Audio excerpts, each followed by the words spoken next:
And that's another word that confuses everyone.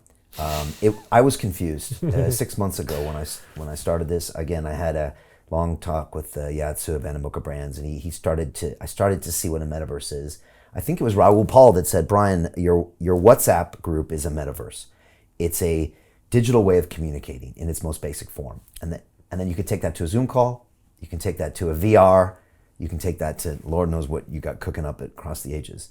But we need to start to understand, I guess, what the metaverse is. How do you define the metaverse?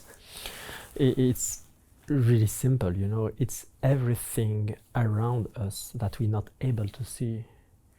This is the metaverse. And everyone has his own definition of the metaverse. The question is what you're gonna put on your metaverse. So the metaverse is something that you're gonna create it yourself, or you're gonna go inside to put it the thing that you feel comfortable in, a new version of you that you can't do it, on the real world. Some place where you can bring people with you, and having like a new kind of experience. The metaverse is like so many definitions. I can spend like 2 hours talking about the metaverse. The question is like, it's proper for everyone. Everyone has like his own vision of the metaverse. And everyone has their own version of the metaverse happening somewhere. True. Whether it's a text message or a this or that, or Absolutely. your full-on gaming VR experience. And from what I hear, in the next couple of years, we're going to see, augmented reality glasses, from Apple. And this is going to really start popping up to where probably most people would say, okay, we're now living in something that's clearly a version of a metaverse. The future. The future, right. They call it the future. And then you go further 10, 20, 30 years out, it's hard not to argue that there will be something very, very strange in this augmented reality, virtual reality, where maybe it might be difficult to discern between worlds. And again, I'll go back to my daughter. She's been on the show, so she's already taken one for the team, as we would say, and really put herself out there. But when she's grown up in a place where her digital identity arguably is maybe more important than her real identity, as in it's a big part of her life. When I grew up as a kid, I had no digital identity, really. And I needed a car because the car gave me community, gave me connection. So that was what I needed. These days, people are growing up more and more with that digital identity.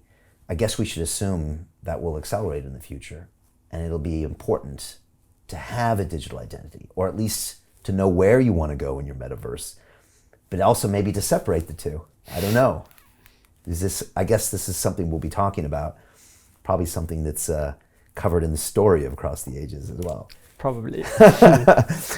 So let's talk a little bit about what you're doing with Across the Ages. Why choose this concept? Why choose this direction?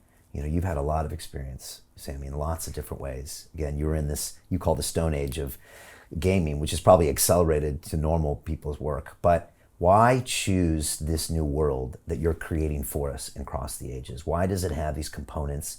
And how are you creating this? And one of the things I noticed first off is you've got an amazing team of collaborators that you almost empower in some way, almost in a Web 3.0, by actually allowing them to own part of their work and be part of this process. So, you and I spoke on Zoom a few months ago, and I knew right away I wanted to somehow be a part of this. So explain to us this vision. How can I answer to that? So we are 136 people now on Across the Ages. The idea was to create something different. I understand one thing about Across the Ages. Everything I made in my life was to being here, to doing this project. I start, my career as, assistant of production on movie. I do that for 6-7 years, in total, and finish as a producer of movie. And I spend 11 years on the field of the gaming. And at the same time, I start to collect the card when I was super young. When I was 9, collected Magic the Gathering card, like when I was 9, and Pokemon, Yu-Gi-Oh, all this kind of stuff. I do that for more than 27 years. And I combine everything. Production of movie, production of gaming, addiction, of game, of collectible. And all of that was the essence of Cross the Ages, how we can create a new kind of experience. When you see like on the crypto space, most of the game, coming, and having a time life of 6 months, 9 months, 12 months, 18 months. But after that, it's going down, as CryptoKitty, for example. And more you see it, more you see the same circle. Always the same thing, speculation. People come, take the money, flip, and they left. And it's always like that, again and again. We're thinking about like how you can do something where people will not flip. How you can build something where people will stay. The story, the IP, create a story so deep that everyone will be engaged and say, you know what? I want to read everything. I want to be part of that. Imagine that you are creating a new kind of Harry Potter or Game of Thrones without the show yet. And you will give the power to the community to being involved on that. What is the result?